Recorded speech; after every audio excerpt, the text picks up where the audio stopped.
Hi, I'm Danielle Edwards and welcome back to my third video on what we do after the listing agreement is signed. So this is where you're really crossing your T's and dotting your I's. It's a lot of gathering information and verifying, and this really is to protect the seller and to make everyone's experience solid. So the first step here in the state of North Carolina, it's the realtor's responsibility to get the home professionally measured. I'm going to want to reach out to my measurer, Chris, and get him on the schedule to get out there and get that done. I'm also going to want to verify with my seller if they have a survey. It's okay if they don't, but a lot of times buyers will love the fact that a seller already has one on hand. If they don't have a survey, I'm going to want to investigate easements, any utility easements, and that can all be done online. I'm going to want to work with my seller on showing instructions, and if they want it go and show or 24-hour notice, and we're going to find a good system that works for them.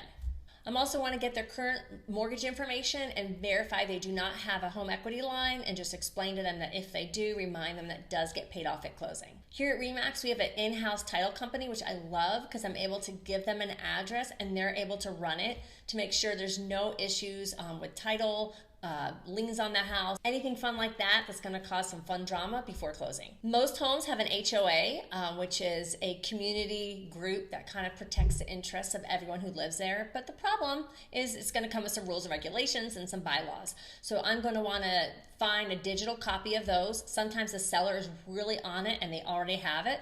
Other times we have to do some juggling to get that. I think it's really important as listing agents that we have that on the MLS for other agents.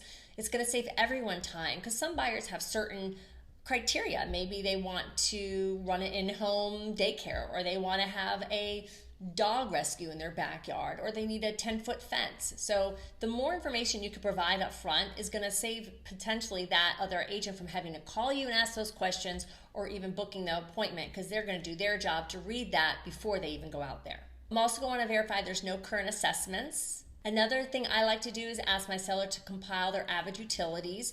And the reason why is a lot of buyers are moving from out of state and they're just curious as to what they are.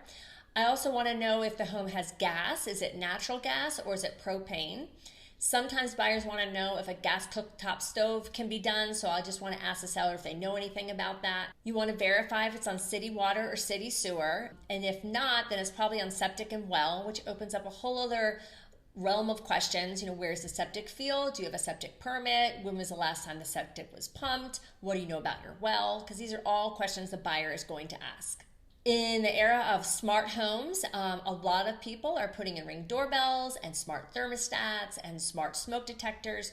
So you need to explain to your client that those will convey, because it's considered a fixture. So if they are adamant on taking those with them, let's have that conversation now so we can put it in the listing description. Or you can say it's negotiable, but regardless, let's have that discussion now so you're not out there buying a new alarm system that they were hoping was going to convey. You want to ask the seller if the home has a termite bond and if it's transferable. You also want to maybe find out, does the home have a history of termites? Again, that's something that will come up when the inspector comes out there, because even though termites are treated, the inspector is going to see that termite treatment was once done, because he'll see the installation system, or he'll see old termite damage. So let's just discuss that up front. It makes everything much easier.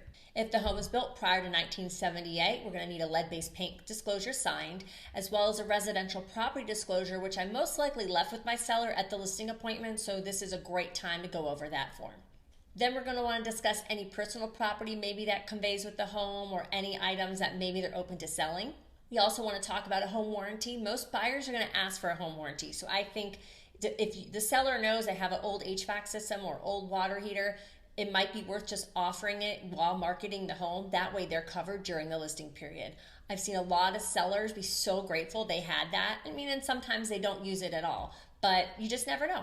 If the property's a rental property, then you're going to need to look at the lease agreement, verify rent, verify deposits. And if the tenant is still in there, then you're going to have to work with the tenant on how you're going to do showings.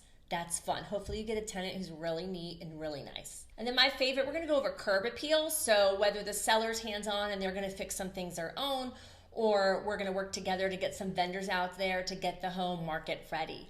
And that might mean scheduling the stager to come back out. Once all that's done, then we're going to work with a photographer to get him out there.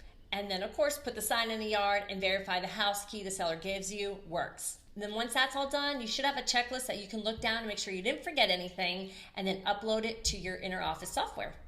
Next, we're going to talk about entering it into the MLS. So click here for that video, and if you have any questions, please comment below or just reach out. Thanks.